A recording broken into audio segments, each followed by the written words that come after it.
전서 이제 2강인데 오늘은 복음 그랬는데 그냥 복음을 하지 않고 오늘 설교 제목이 하나님의 영광의 복음이라 했어요. 하나님의 영광의 복음. 이런 표현은 처음 쓴 겁니다. 바울이 하나님의 영광의 복음. 그러니까 그냥 복음이 아니라 복음 안에 바울이 하나님의 영광을 본 거죠. 그러니까 복음 속에 감추어진 하나님의 영광을 바울이 너무 선명하게 봤기 때문에 이걸 좀 같이 보자는 겁니다. 근데 우리가 복음을 담는 규모, 이 하나님의 영광의 복음을 담을 수 있는 그릇 규모가 너무 안 돼 있는 거예요. 그래서 디모데 전서를 기록한 목적이 뭐냐면 장로님이라든지 집사님이라든지 교회 직분자들이 좀 이 하나님의 영광의 복음을 좀 담고 누려야 되는데 그릇과 규모가 안 된 거예요. 그래서 디모데 전서를 통해서 우리 교회 직분자들이 누려야 될 어떤 그릇 규모에 대해서 말씀을 하고 있습니다. 우리 하이원교회 성도 여러분들이 좀 이런 전도자의 규모와 그릇을 준비하시길 주님의 이름으로 축원드립니다. 우리는 어찌하든지 강단 흐름 타야 됩니다. 강단 흐름을 타야 됩니다. 주일날 하나님께서 우리에게 주신 메시지가 있어요. 그것을 꼭 붙잡아야 됩니다. 그래서 주일 예배가 중요한 거예요.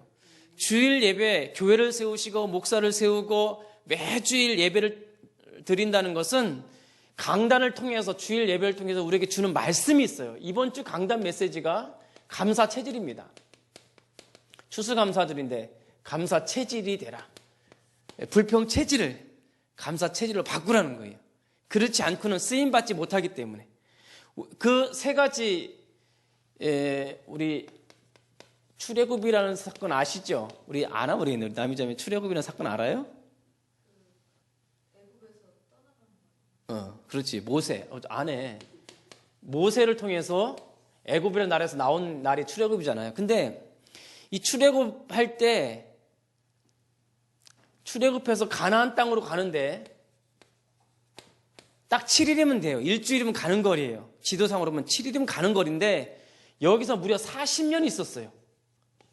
왜 하나님이 출애굽한 이후에 가나안까지 일주일이면 갈 거리를 왜 40년이 있었냐면 430년 동안 노예 근성으로 불평불만했던 출애굽 1세대 있잖아요. 1세대들이 다 죽을 때까지 기다린 거예요. 그리고 그 2세대, 3세대들이 컸을 때 그 사람들 데리고 간 거예요. 모세도 못 들어갔어요. 가나안 땅에. 모세도 못 딱 두 사람 들어갔어요. 1세대 중에 여호수아와 갈렙 두 사람만 들어가고 나머지는 모세를 비롯해서 다 죽였어요. 하나님이. 40년 동안 자연사하도록 늙어서 자연사하도록 기다린 거예요. 그 후대들 그래서 이 불평체질이 그렇게 무서운 거예요. 하나님이 물이 없다 하고 불평하고 음식이 없다 불평하고 만나를 내려주니까 고기 없다고 불평하고 또 뭐가 없다고 불평하니까 하나님이 40년 동안을 광야에서 딱 움직이지 못하게 했고 싹 죽은 거예요. 싹 죽인 거예요. 이거를 2세대, 3세대 그 후대들 렘넌트들이죠. 그들은 전부 감사 체질이에요. 그 가나안 땅 여리고 정복할 때 보세요. 불평불만 하나 있었나요? 이 불평 체질을 갖고 있는 사람들을 가지고 여리고 7바퀴 돌았다가는요 다 돌아갈 거야 아마. 출애굽 막 해가지고 와서 여리고성 딱 보면은 다 도망갈 거야 아마. 하나님이 죽을 곳이 없어서 우리를 이곳에 불렀냐. 여리고 돌지도 않고 다 돌아갔을 거예요. 근데 이 감사 체질 가는 사람들은 여리고 앞에 딱 서니까 하나님 명령대로 아무 말도 안 하고 하루에 한 바퀴씩만 도는 거예요. 보세요. 아무 말도 안 해요. 마지막 날에 7바퀴 돌아요. 아무 불평 안 해요. 하나님이 그걸 원하신 거예요. 너의 입에서 불평, 불만을 제거하라는 거예요. 그게 감사 체질의 핵심이야. 그래서 40년 동안 새 절기를 지키라고 했어요. 첫 번째가 6월절인데 6월절은 네가 구원의 감사 체질을 회복하라. 구원의 감사 체질. 6월절 알아요? 피 흘린 날 아니야. 양의 피를 잡은 날. 이 피를 잡은 날이 6월절은 구원한 날, 우리가 구원받은 날. 그리스도의 십자가에 대한 어떤 구원의 감사가 있느냐, 구원의 감사가 있느냐, 그게 6월절이에요. 두 번째 오순절은 내가 40년 동안 너희를 인도하신 것에 대해서 감사해라. 오순절은 너희 인도하신 것, 40년 동안 인도했는데 가나안 가는 그 길에 내가 인도하지 않겠느냐. 수장절은 뭐예요? 영원한 천국 상급을 보면서 감사하라. 이 세 가지 체질을 가지라는 겁니다. 이 세 가지 체질을 갖지 않으면 세계복음을 이룰 수도 없어요. 응답이 오는 게 아니죠. 하나님이 이걸 기다리시는 거예요. 24시 구원에 대한 감사, 인도하심에 대한 감사, 천국 상급, 수장들에 대한 감사가 이게 완전히 체질화된 거예요. 이스라엘 백성이, 렘넌트들. 그래서 중요한 거예요. 그래서 여러분 불평불만 하지 말기를 바라겠습니다. 예수님께서 십자가에서 죽으신 그 은혜, 요 성경 구절이 뭐예요? 저는 로마서 3장 23절에서 24절. 모든 사람이 죄를 범하였으며 하나님의 영광에 이르지 못하더니 그리스도 예수께서 속량하심으로 하나님의 은혜로 값없이 의롭다함을 받은 자 되었느니라. 값없이 의롭게, 값없이. 그 다음에 인도하심에 대한 감사가 뭡니까? 인도하심에 대한 감사. 우리 이거죠. 사도행전 1장 8절. 오직 성령이 너에게 임하시면 너희가 권능을 받고 예루살렘과 온 유대와 사마리아 땅끝까지 이르러 내 증인이 되리라. 오직 성령이 임하면 너를 땅끝까지 인도하겠다는 거예요. 자, 천국에 대한 소망은요, 빌립보서 3장 14절. 바울이 내가 표대를 향하여 위에서 부르신 부름의 상을 향해서 달려가노라. 이 세 가지 감사가 된 사람을 통해서 하나님이 세계복음을 하시겠다는 겁니다. 저는 이 개척하면서 이거 하나님께서 이걸 회복해 주셨어요. 감사를. 부족하니까 더 감사가 나오더라고요. 없으니까 더 감사가 나오더라고요. 능력이 없으니까 더 감사가 나오더라고요. 주님을 의지할 수밖에 없는, 그게 그 속으로 들어가니까 감사가 나온 것입니다. 감사하세요? 진짜 감사하셔야 돼요.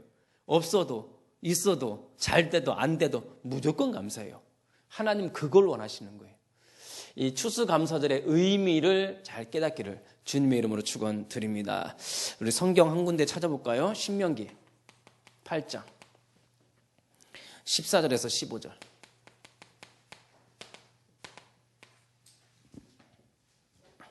신명기 8장 14절에서 15절 한번 찾아봅시다. 제가 한번 읽어드릴게요. 찾으셨어요? 신명기 8장 14절에서 15절. 자, 이게 이제 하나님이 이 신명기는 가나안 땅 들어가기 직전에 쓴 메시지예요. 가나안 땅에 들어가기 전에 쓴, 그때 하나님이 모세한테 하신 말이에요. 자, 네 마음이 교만하여 네 하나님 여호와를 잊어버릴까 염려하노라. 잊어버릴까 염려하노라 이거죠. 이런 구원의 감사, 인도하심의 감사, 잊어버릴까 염려하노라. 여호와는 또 상기시키죠. 너를 애굽 땅 종 되었던 집에서 이끌어내시고, 상기시키는 거 유월절의 의미를, 또 너를 인도하여, 오순절의 의미, 너를 인도하여 그 광대하고 위험한 광야 곧 불뱀과 전갈이 있고 물이 없는 간조한 땅을 지나게 하셨으며, 그 40년을 상기시키죠. 또 너를 위하여 단단한 반석에서 물을 내셨으며 네 조상들도 알지 못하던 만나를 광야에서 내게 먹이셨나니 이는 다 너를 낮추시며 너를 시험하사 마침내 내게 복을 주려 하심이었느니라. 40년 동안에 너를 낮추시고 430년 동안 노예 근성, 불평, 불만 체질인 너를 낮추시고 너를 시험하사 마침내 내게 가나안이라고 하는 복을 주시려고 이렇게 하셨다는 거예요. 우리 하이언교회가 지역민족 세계복음을 하기 위해서 너를 낮추시고 너를 시험하사 마침내 너에게 복을 주시겠다는 거예요. 가나안 땅을, 아브라함과 이삭과 야곱에게 하신 그 가나안 땅을 너에게 주겠다는 겁니다. 최 목사와 여러분들과 하이언교회를 시험하고 그들의 마음을 낮추사. 엄청 낮아졌어, 제가. 엄청 낮아졌어요. 시험하사 테스트 하십니다. 반드시 그거 거치요. 반드시 임합니다. 그걸 통과해야 테스트, 템프테이션과 다릅니다. 그 유혹이랑 다르지, 테스트 한다는 말이죠. 이건 뭐야? 감사 체질, 완전한 체질이에요. 완전한 체질. 이런 응답을 누리시길 바라겠습니다. 그러니까 제가 예원교회에 있을 때 15년 동안 농아인 사역 하다가 농인 선교국장 하고 선교 담당 목사하고 뭐 그냥 부러울 게 없었죠. 막 그냥 뭐 거기서 일평생 있어도 그냥 잘 먹고 잘 살았을 거예요. 그냥 거기서 계속 있었어. 근데 하나님이 계속 나가라는 거예요. 계속 개척하라고 가라는 거예요. 여기 아랫배에서 양심에서 계속 나가라는 거예요. 하나님이, 저는 제가 개척했다고 생각 안 해요. 하나님 끄집어냈다고 생각해요. 그 하나님 끄집어내셔서 이걸 하시는 거예요. 이거라는 거예요. 그러니까 제가 수화를 하고 농인사역을 하고 많은 제자들 다 두고 여기 왔는데, 어른들 만나면요, 뭐 김대원 목사님이라든지 어른들 만나면 처음 눈빛이 뭐냐, 농인사역 할 내가 왜 여기 와 있냐 이 말이에요. 눈빛이 다 이렇게 쳐다보는 거예요. 사실 그래요. 근데 하나님이 4월 첫 주일 잊지도 않아요. 농인들이 와갖고 그때 이후로 지금까지 한 번도 안 빠지고 계속 오는 거예요. 그리고는 이제 12월 20날 전국에 있는 농인 사역자들이 여기 다 모인단 말이에요. 그런데 제가 어저께 제가 고등학교 때 만났던 제가 아주 청각 때 만났던 농아인 애들을 만났어요. 2명을. 둘이 결혼했어요. 같은 선후배, 농아인 학교 선후배 애들인데 부천에 살더라고요. 원정동에. 원정동 맞습니까? 원정동이라는 동네가 있습니까? 원정동에 거기서 살더라고요. 둘이 결혼한 지 6년 됐는데 교회 안 나간 지 거의 한 10년 된 것 같아요. 만났어요. 부천역에서 어저께. 그래 너무 반가워갖고, 야, 밥 먹으러 가자. 밑에 이제 부천역 지하상 그 식당 있잖아요.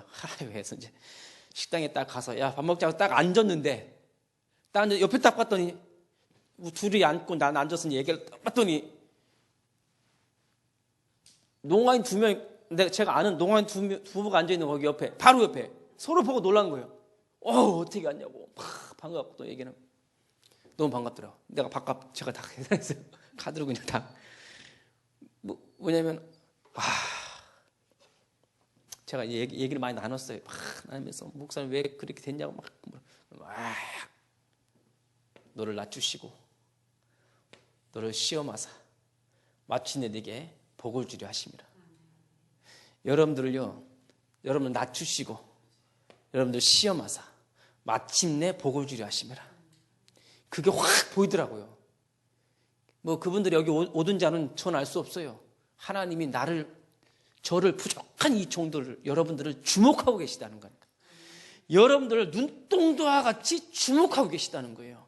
여러분들 가는 발걸음마다, 여러분들 하는 모든 일마다 우리 주님은 눈동자와 같이 여러분들 한 사람 한 사람을 주목하고 계셔요. 마침내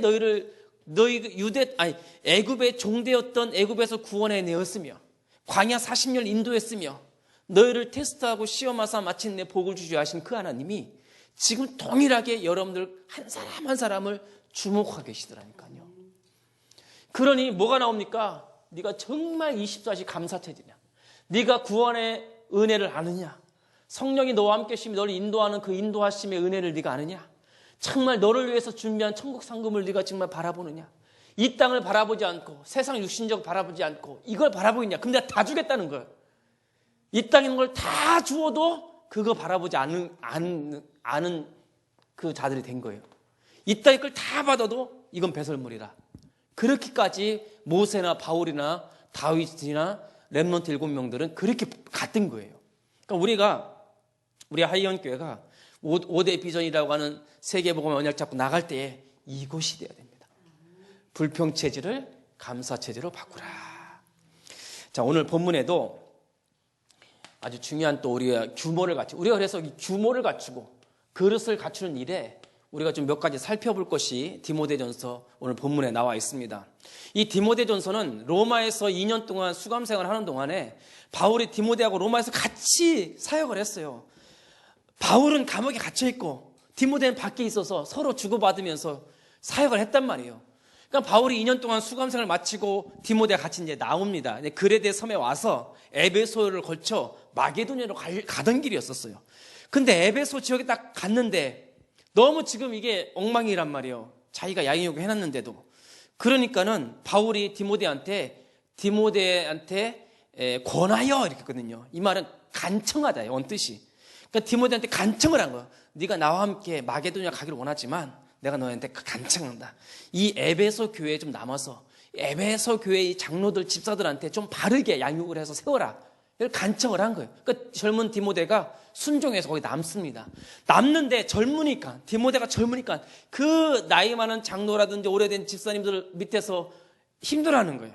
그러니까 그때 디모데한테 쓴 메시지가 이 디모데 전서예요.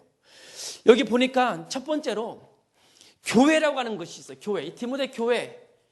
디모데한테 준 이 에베소 교회 안에 준 메시지인데 교회 안에 굉장히 위험한 일이 있었어요. 위험한 일. 교회 안에서 하면 안 될 굉장히 위험한 일이 있었어요. 오늘 그걸 바울이 디모데한테 지금 말하고 있어요.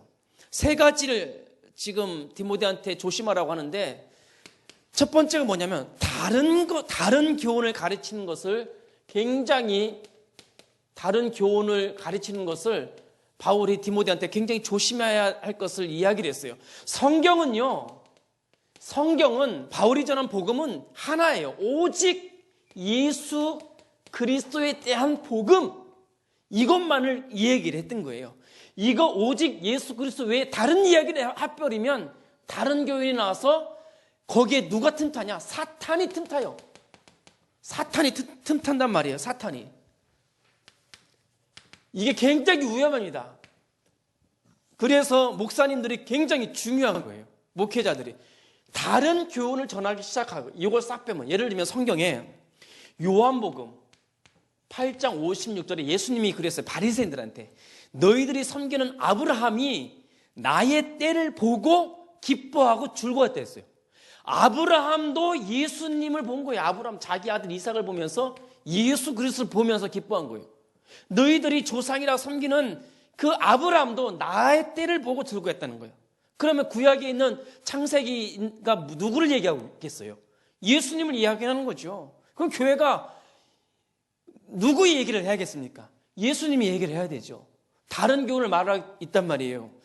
자, 누가복음 24장 27절에 누가복음 24장 27절에 꼭 읽어보세요. 부활하신 예수님이 엠마오로 도망가고 있는 제자들 옆에 딱 쓴 거예요. 그러니까 엠마오로 도망간 두 제자가 예수님이 부활한 것도 모르고 얼굴에 수심이 가득해서 간단 말이에요. 그때 예수님께서 하신 말씀이 모세와 모든 선지자의 글로 시작하여 모든 성경에 쓴 바 자기에 관한 것을 자세히 설명하시느라. 모세와 모든 선지자가 자기에 대해서 쓴 것을 설명했다 그랬어요. 그러면 모세 오경이라든지 모든 선지자가 누구를 말하고 있습니까? 예수 그리스도를 말하고 있는 거예요. 그러니까 누가복음 24장 32절에 보니까 이 엠마오로 간 두 제자들이 그런 거예요. 예수님이 싹 사라지니까 얘야, 그 예수가 이걸 풀어 설명해 줄 때 우리 마음이 뜨겁지 아니하더냐. 예수 얘기할 때 뜨거워야 돼요. 다른 얘기할 때 뜨거우면 안 돼요. 예수 그리스도에 대한 이 십자가, 이게 전부 예수님 얘기잖아요. 예수 그리스도, 예수가 그리스도시서 죄와 저주와 사망의 권세에서 해방시킬 우리를, 그 얘기잖아요. 유럽이요. 왜 저렇게, 유럽 보세요. 유럽이요. 가장 불행한 나라가 될 거예요. 유럽이요. 앞으로 보세요. 앞으로요. 유럽은 비참한 나라가 될 겁니다. 유럽은. 여러분들이 이렇게 부러워하고 그렇게 가고 싶은 저 유럽 갔다 왔댔죠. 독일. 프랑스 멋있죠. 난 안 가봐서 가보고 싶어. 좋죠. 벨기에 얼마나 좋아요. 프랑스 파리 에펠탑도 가보고 싶고 독일도 가보고 싶고 얼마나 좋아요. 근데 아닙니다. 두고 보세요. 이게 전부 사라졌어요. 유럽에서 예수 그리스도가 사라졌습니다. 프랑스가요, 모든 종교 수용하고 모든 나라들 다 수용했잖아요. 혼합 종교가 됐잖아요. 그러니까 하나님이요 거기를 이제 징벌하는 겁니다. 저는 하나님이 징벌한다고 생각해요. 왜? 유럽이요 예수 그리스도 복음이 다 사라졌어요. 진짜 사라졌어요. 제가 다니엘서 읽는데요, 다니엘서를 읽고 요한계시를 읽으면요 마지막 때의 모습이랑 너무 비슷한 거예요. 지금요. 옛날에는요 강대국이 하나였어요. 로마, 중국, 이렇게 페르시아. 지금은 아니에요. 마지막 때는 여러 나라가 나온다니까. 성경에는 강대국이 여러 나라가 지금 이게 앞으로요 테러요 더 많아집니다. 앞으로 다른 사람들은요, 앞으로 행복할 걸 얘기하죠. 앞으로 잘 될 거야. 성경은 아니에요. 성경은요, 잘 보세요. 앞으로 재앙이 올 걸 얘기해요. 다른 종교들은요, 너 잘 될 거야. 너 행복할 거야. 그렇게 얘기하죠. 성경은 아니에요. 오해하면 안 돼요. 성경은 앞으로 재앙 시대가 올 거라고 얘기합니다. 반드시 테러가 9.11 이후로 더 테러가 늘었어요. 앞으로 더 늘어납니다. 이거를요, 우리가 이 복음이 사라지면 한국 땅이 그래도 왜 그러냐? 그나마 복음이 남아있어요. 그런데 교회가 점점 이걸 상실하면 그 뒤에 오는 게 뭐냐? 다른 교회의 결과가 뭐냐? 재앙입니다. 재앙. 이걸 꼭 아셔야 됩니다. 자, 그래서 뭐 여러 가지 이야기를 할 거 있겠지만, 자, 요한복음 또 봅시다. 요한복음 20장 31절에 오직 이것을 기록함은 너희로 예수께서 하나님의 아들 그리스도이심을 믿게 하려 함이요 너희로 믿고 그 이름을 힘입어 생명을 얻게 하려 함이라. 사도행전 10장 44절에 베드로가 고넬료 집에 가서 이런 말씀이 있어요. 베드로가 이 말을 할 때에, 복음을 말할 때에, 예수가 그리스도를 말할 때에 성령이 말씀 듣는 모든 사람에게 내려오시니. 성령이 누구한테 역사하시지 아세요? 예수 그리스도의 복음을 듣고 있는 자에게 역사하세요. 성령님 언제 역사하냐? 예수 그리스도의 복음이 증거될 때 역사해요. 그건 제가 생각해도 그렇잖아요. 우리가 생각해도 예수님 이야기할 때 성령이 강하게 역사하죠. 다른 거 얘기하는데 성령께서 역사하시겠습니까? 조그마한 애기도 예수님 얘기하면 거기 성령이 역사하는 거고, 아무리 유명한 목사님이라도 예수 얘기 빼버리면 성령이 역사 안 해요. 누가 역사해요? 이 악령이 역사한단 말이에요. 그렇기 때문에 다른 교훈을 증거하고 있는 것을 꼬집어 얘기한 거예요. 바울이 여기 얘기했잖아요. 다른 교훈을 가르치지 말며 명하라고 그랬어요. 명하여. 자, 두 번째 조심할 것이 있어요. 변론을 일으키는 것. 변론. 교회 안에서의 변론. 한마디로 언쟁이죠. 자, 여기 보니까 4절에 보세요. 신하와 끝없는 족보에 몰두하지 말게 하려 함이라. 이런 것은 믿음 안에 있는 하나님의 경륜을 이룸보다 도리어 변론을 내는 것이라 그랬거든요. 신하와 끝없는 족보에 몰두한다, 이 말은 그 당시에 유대인들은 족보 자랑을 그렇게 잘했어요. 족보 자랑하는 것이 낙이었어요. 우리는 아브라함의 가문이야, 모세의 가문이야, 그래서 족보 자랑을 한 거예요. 이것 때문에 큰 언쟁이 일어났습니다. 자, 성경에 보면요, 마태복음 20장 20절에서 28절에 제자들이 서로 싸우는 장면이 나와요. 예수님이 마태복음 20장 20절에서 28절에 예수님이 제자들이 싸워요. 왜 싸우냐 보면은 그 야고보와 요한의 엄마가 예수님을 찾아와서는 예수님께서 나라를 세우시거든 우리 아들 2명을 좌우편에 자리를 달라고 얘기를 한 거예요. 그러니까는 다른 제자들 발끈한 거죠. 그래서 심하게 다퉜다고 성경에 써 있습니다. 그때 예수님께서 하신 말씀이에요. 으뜸이 되고자 하는 자는 종이 되어야 하리라. 그리고 크고자 하는 자는 섬기는 자가 되어야 하리라. 왜 끝없는 교회 안에 변론과 언쟁이 일어난 이유가 뭔지 아세요? 높은 자리에 앉으려고 그래요. 그리고요, 으뜸이 되려고 해요. 그리고 인정받기를 원해요. 이거를 하나님은 철저히 배격합니다. 네가 높은 자리에 앉기를 원하냐? 낮은 자리로 가려라. 네가 으뜸이 되고자 하느냐? 네가 종이 되리라. 네가 인정받기를 원하느냐? 비참하게 되리라. 성경이 말하는 거예요. 그러니까 오직 예수 하라는 거예요. 이걸 바울은 배설물로 다 버렸잖아요. 우리가 이게요, 감사 체질이요. 그래서 중요한 겁니다. 이것을 예배소에 가니까는 전부 이거 변론하고 있거든요. 교회 안에서 이거 하면 안 됩니다. 우리가 이 그리스도의 은혜를 가진 자는 이거 아무것도 아니죠. 아무것도 아닙니다. 목사라는 자리가 뭐 중요해요? 아무것도 아니에요. 정말 예수 그리스도의 은혜를 가진 자는 아무것도 아닙니다. 그리고 세 번째 바울이 디모데한테 한 것은 뭐냐면 교회 안에서 율법의 선생이 되려는 것.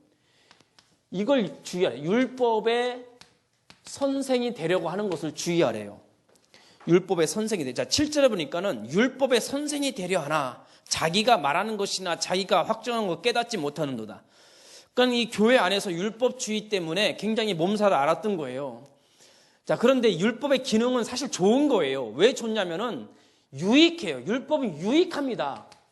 근데 율법이 왜 유익하냐면은 두 가지 유익이 있어요. 바로 로마서 3장 20절. 이게 정말 큰 유익이에요. 율법은 죄를 깨닫게 한다 했어요.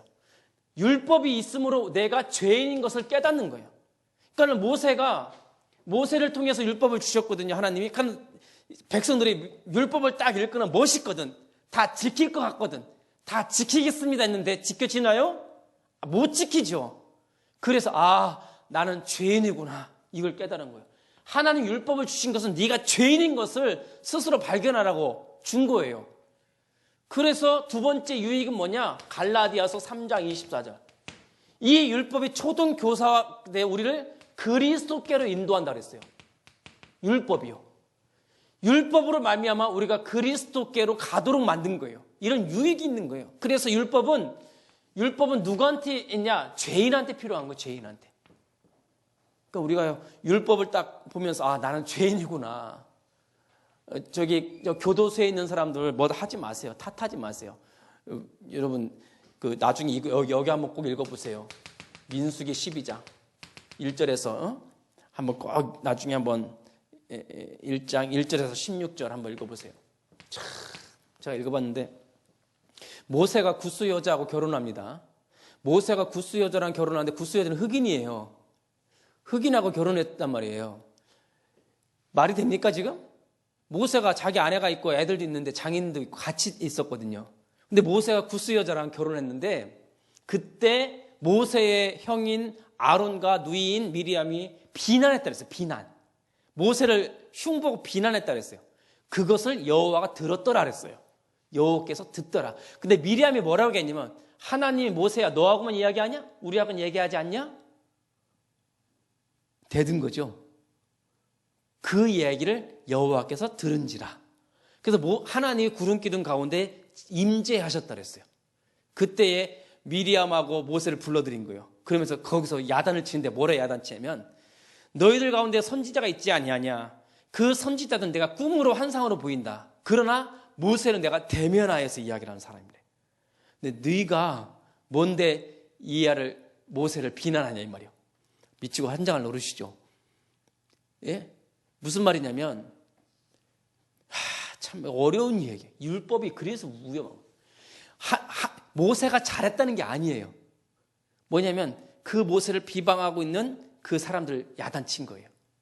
또 누구냐면 우리가 사람들을 비방하고 정죄하고 판단한 것을 하나님이 다 듣고 계세요. 무서운 거예요. 우리가 사람을 정죄하고 판단하고 비판하는 모든 것을 하나님 듣고 계셔요. 절대로 그렇게 하지 말라는 거예요. 율법한테 속지 마. 율법의 선생이 되려고 하지 마세요. 누구를 정죄하겠어요? 예를 들면 우리 있잖아요. 사람이 윤리의 잣대를 대면 안 될 게 너무 많잖아요. 우리 여기도 저부터 시작해서 윤리의 잣대로 율법의 잣대 딱 들이대면 여기 못 써요. 저도. 여러분들도 율법의 잣대를 확 들이대면요. 아무도 이 자리에 못 있어요. 우리가 말하고 싶은 것은 뭐냐면 율법이라는 것은 내가 죄인인 것을 깨닫는 거예요. 나는 한없이 부족한. 그리고 내가 하나님께로 그리스도가 아니면 내 살 수 없다는 것을 반드시 알아요. 그런데 이 예배석 교회의 사람들은요. 율법의 선생이 되려고 해야 돼요. 자기가 가르치려고 깨닫지도 못하면서. 자, 잘 보세요. 성전과 율법을 주었죠. 모세한테. 두 가지를 주었어요. 광야 40년 동안에. 성전은 뭐냐? 매일 피제사를 드렸어요. 율법은 뭐냐? 계속 죄를 깨닫는 거예요. 그러니까 이걸 성전을 계속 바라보라는 거예요. 그러니까 성막을 그 가운데다 딱 전놨잖아요. 그 성도들이 거기 광야 40년 동안 늘 죄를 지니까 성전을 바라보면서 피제사를 드림으로써 죄 용서 받는 은혜를 깨닫게. 한마디 이건 은혜입니다. 자, 이거를 이 세 가지 다른 교훈을 가리키고 변론하고 율법의 선생이 돼서 정죄하려고 하는 거 세 가지를 금하라는 거예요. 교회 안에서는. 우리가 꼭 기억하시길 바라겠습니다. 그러니까 이걸 꼭 여러분들이 좀 잘 그렇게 하세요. 그러니까 이게 참 사람 이야기하는 게 재밌죠. 사람을 좀 씹어야지 재밌죠. 우리 만나면 꼭 사람 얘기하고 누구 얘기하고 요즘은 드라마 얘기하잖아요. 드라마 누구 막 그 나쁜 뭐 어쩌고 저쩌고 막 하는데 그렇게 하지 말라는 거죠. 특히 어디 안에서요? 교회 안에서. 왜? 성도니까. 하나님의 자녀니까. 이게 굉장히 중요한 것 같아요. 우리가 앞으로 이 규모를 갖추고 이 하나님 영광의 복음을 좀 누릴 규모와 이 그릇을 준비하려면 이 세 가지를 금해야 됩니다. 이것만 깨달으면 자연히 그건 사라지죠. 이것만 깨달으면. 자, 그 다음에 두 번째는 뭐냐면, 교회 안에서 필요한 게 있어요. 교회 안에서 참 필요한 게 있습니다. 뭐냐면 이 교회의 목적이 뭐예요? 사랑이라 해요. 사랑. 사랑이 진짜 필요합니다. 사랑이 필요한데, 교회 안에 교회를 다니다가 시험 든 사람이 왜 시험 드느냐면은 교회 안에서 너무 싸워. 의외로 교회에서 많이 싸워요. 희한하죠. 교회는 서로 사랑하고 아껴주고 해야 되는데 의외로 교회 안에서 상처를 많이 받아요. 교회 안에서 많이 싸워요. 그래서 교회 떠나고 교회 안 가는 사람도 많아요. 그냥 나 집에서 혼자 인터넷 볼래? 나 그냥 혼자 예수 믿을래? 그래요. 왠지 아세요? 교회 안에서 많이 싸우기 때문에 그래요. 희한하죠. 그러니까 우리가 교회 안에서 진짜 필요한 것은 사랑이래요. 자, 보겠습니다. 말씀. 자, 5절 한번 보세요. 이 교훈의 목적은 청결한 마음과 선한 양심과 거짓이 없는 믿음에서 나오는 사랑이래요. 자, 이 사랑은 세 군데에서 나온대요. 첫 번째가 청결한 마음에서 나온답니다. 청결한 마음. 어떻게 하면 마음이 깨끗해지겠어요? 우리 죄인 중에 괴수라는데 어떻게 하면 마음이 깨끗하겠냐 이 말이에요. 이 보혈의 은혜, 이 십자가 보혈의 은혜, 이 구원의 감사, 이 보혈, 특별히 예수 그리스도 보혈이 아니고는 청결한 마음 있을 수가 없죠. 예수 그리스도의 은혜, 아까도 읽었죠. 로마서 3장 23절 24절에 모든 사람이 죄를 범하였으며 하나님의 영광에 이르지 못하더니 그리스도 예수의 속량으로 말미암아 값없이 의로운 자가 되었느라. 그 보혈의 은혜가 있는 자가 소유한 것이 청결한 마음이에요. 자, 그러면 여기서 나오는 게 뭐냐? 자, 마태복음 18장. 마태복음 18장. 청결한 마음에서 나오는 사랑이 뭐냐? 21절에서 35절. 베드로가 예수님한테 질문했어요. 예수님, 만약에 내 형제가 나한테 죄를 지으면 내 형제가 나한테 뭔가 상처를 주었어. 저 사람이 나한테 상처를 주고 나한테 피해를 주고 나한테 아픔을 주었어요. 그럼 몇 번까지 용서해야 됩니까? 7번이요? 그러니까 예수님이 뭐라 했어요? 7번씩 70번이나 용서를 했어요. 굉장히 중요한 메시지입니다. 교회 안에서 저 사람이 나한테 엄청난 상처를 줬는데 몇 번까지 용서할까요? 끊임없이 용서하라는 거예요. 그럼 그 용서가 어떻게 나오겠어요? 이것을 체험한 자만이 그렇게 할 수가 있는 거예요. 이거를. 지옥 갈 수밖에 없는 나를 위해서 십자가에서 죽으신 그리스도의 은혜가 없으면 이건 불가능한 거죠. 그러면서 비유를 드신 것이 1만 달란트 빚진 자가 왔어요. 임금이 저 처자식을 가두고 재물을 빼앗고 그를 옥에 가두라고 했어요. 그때 그가 청하기를 용서해달라고 간절히 빌었어요. 그때 불쌍히 여기서 그 임금이 1만 달란트, 엄청난 돈이에요. 그걸 용서해 주셨어요. 탕감해 줬어요. 근데 1만 달란트 탕감받은 사람이 너무 기뻐서 돌아가는 길에 자기한테 100데나리온, 굉장히 작은 돈이거든요. 하루 일당. 그것을 빌린 사람을 만난 거예요. 멱살을 잡고 갚으라고 했어요. 근데 살려달라고 했는데 안 돼, 갚을 때까지 옥에 가둔 거예요. 1만 달란트 탕감받은 사람이. 그걸 본 사람이 임금한테 얘기를 한 거예요. 그게 지금 우리 교회, 우리 한국 교회에서 이루는 다툼이 어디서 나왔냐? 지금 예수님의 음성을 못 듣고 있어요. 왜 싸우냐? 내게 상처를 줬고 아픔을 줬기 때문에 7번씩 70번이라 용서해 주라는 거예요. 네가 1만 달란트 탕감 받았는데 100데나리온 빚진 거 탕감 못 해주냐 이 말이에요. 지옥을 탕감 받았는데, 지옥이라는 것을 탕감 받았는데 네가 교회 안에서 그 좀 상처 준 거를 탕감 못 해주겠냐 이 말이에요. 엄청난 복음에 대한 어떤 깊이 깨달은 거죠. 이거는 너희 제자들아, 그 복음의 깊이와 넓이를 좀 깨달으라는 거예요. 이 복음의 은혜를, 십자가의 보혈의 은혜를 깨달아는 거예요. 저도 잘 안 되죠. 저도 막 저한테 아픔을 주고 뭐 밤새도 잠을 못 자죠. 근데 저도 계속 오직 예수 바라보면서 그나마 많이 훈련이 되어 가고 있는 중이에요. 그러니까 우리가 하나님의 이 그릇, 큰 그릇을 담기 위해서 빼냈어요, 하나님이. 하나님을 빼내신 거예요, 저를. 이 규모를 갖추게 하려고 거기서 빼내셨어요. 그 평안하고 등 따시고 배부른 그 현장에서 빼낸 거예요. 등 차갑고 배고프니까요, 무릎 꿇으라니까요. 등 차갑고 배고프면 무릎 꿇어. 하나님이 그걸 원하시더라고요. 네가 7번씩 70번이라도 용서하겠냐 이 말이에요. 청결한 마음요? 말만 하는 게 아니에요. 이걸 네가 하겠냐 이 말이에요. 그래야지만 이 청결한 마음에서 나오는 사랑이 된다는 거예요. 여기서 나오는 사랑, 이게 지금 에베소 교회에 필요하다는 겁니다. 두 번째 사랑을 뭐라고 했냐면은 선한 양심에서 나오는 사랑이 됐어요. 선한 양심. 이게 도대체 뭘까? 선한 양심. 선한 양심 뭐냐? 네가 하나님 앞에서 좀 솔직해지자 이거죠. 우리가 하나님 앞에서. 정말 하나님 앞에서 우리가 좀 솔직해지자. 선한 양심이 뭐겠어요? 예, 성경 구절에 디모데전서 1장 15절에 바울이요. 1장 15절 이런 디모데전서를 기록하면서도 바울이 뭐라 했냐면 내가 죄인 중에 괴수다 그랬어요. 내가 죄인 중에 괴수니라. 그리고 갈라디아서 1장 13절에는 내가 그 전에 예수 만나기 전에는 하나님의 교회를 박해하고 하나님의 교회를 박해했을 뿐만 아니라 하나님의 교회를 멸했던 자라고 했어요. 박해자라고 했어요.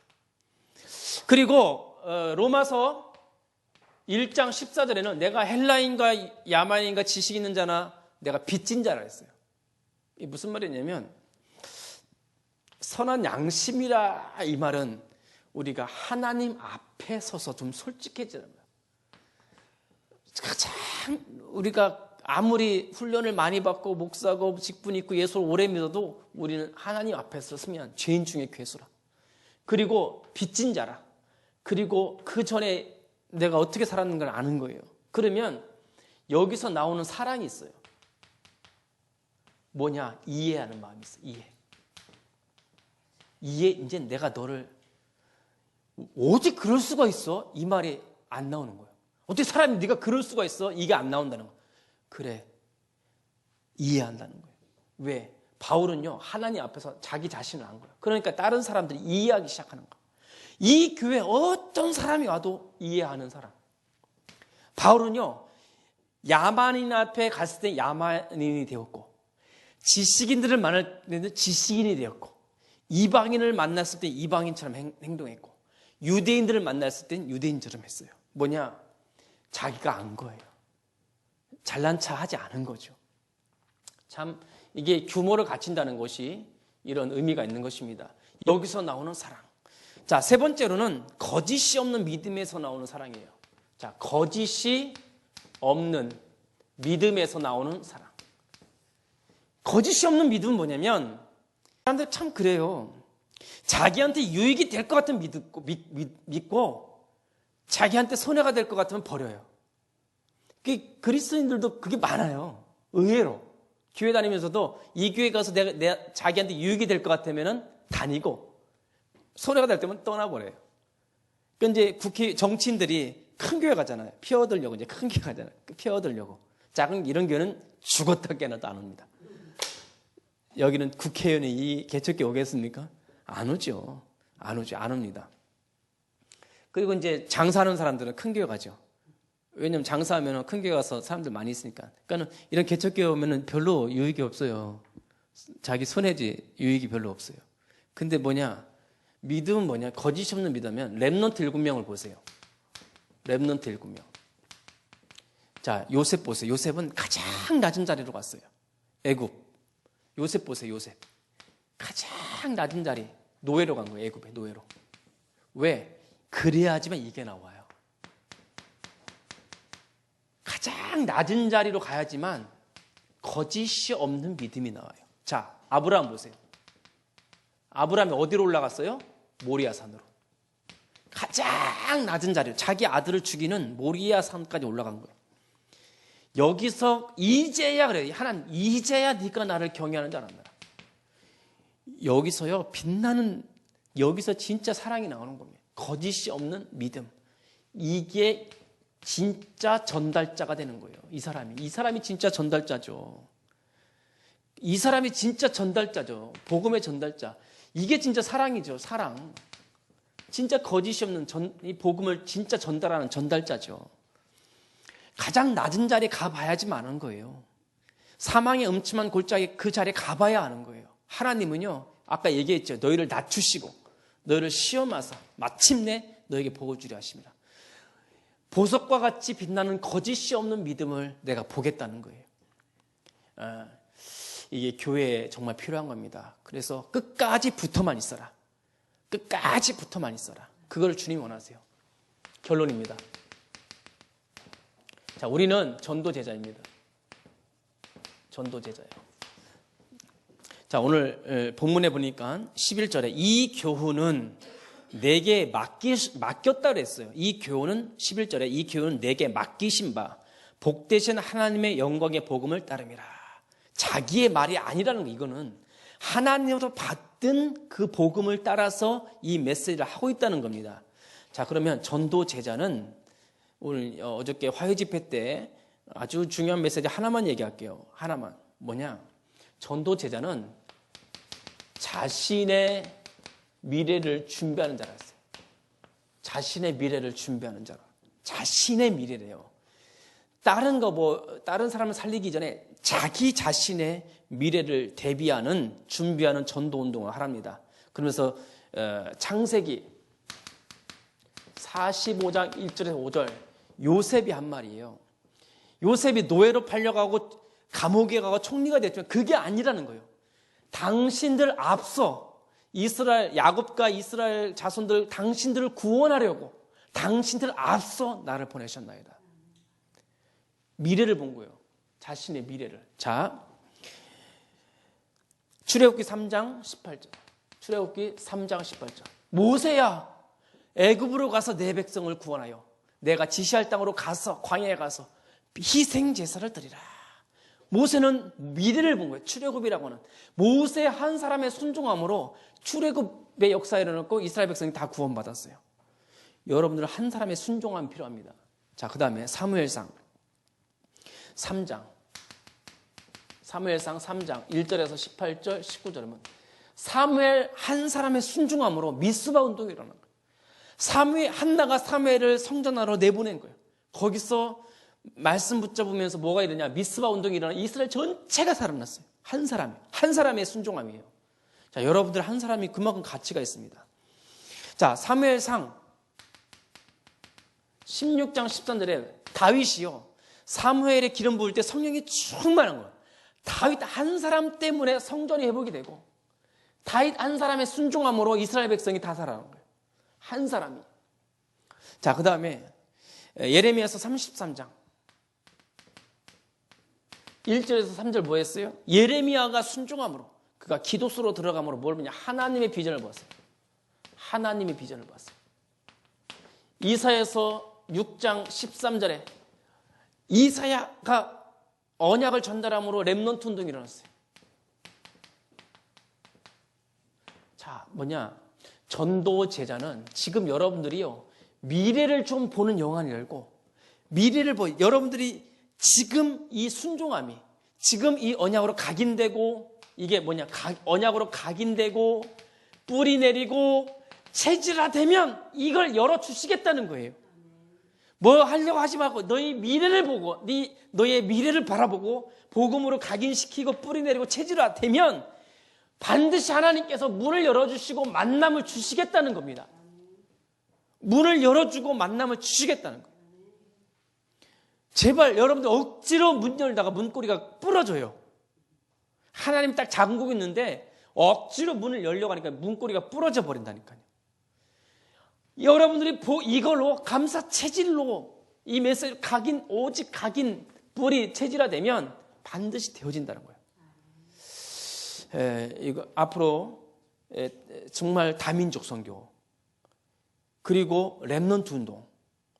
앞으로 몰려올 농인 사역자들. 앞으로 일어날 일들이 여기서 이루어진단 말이에요.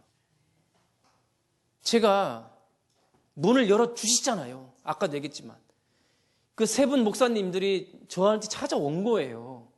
정주원, 유병아, 송대리 목사 세 사람이 날 찾아온 거예요. 그때까지 그래서 만나서 되는 거예요. 자, 다민족 보세요. 중화권 복음에 대한 그걸 딱 놓고 이소로 들어가라는 얘기예요. 요양원이든 뭐든 놓고 이소로 들어가라는 얘기예요. 뭘 하라는 얘기가 아닙니다. 렘넌트, 여러분 가족을 놓고 이소로 들어가라는 얘기입니다. 이 복음 속으로 깊이 들어가라, 누리라는 얘기죠. 그러면 여러분들 이 하나 그냥 복음이 아니죠. 영광의 복음을 담고 있단 말이에요. 그래서 지원민족 세계복음화에 쓰임받기를 예수 그리스도 이름으로 축원드립니다.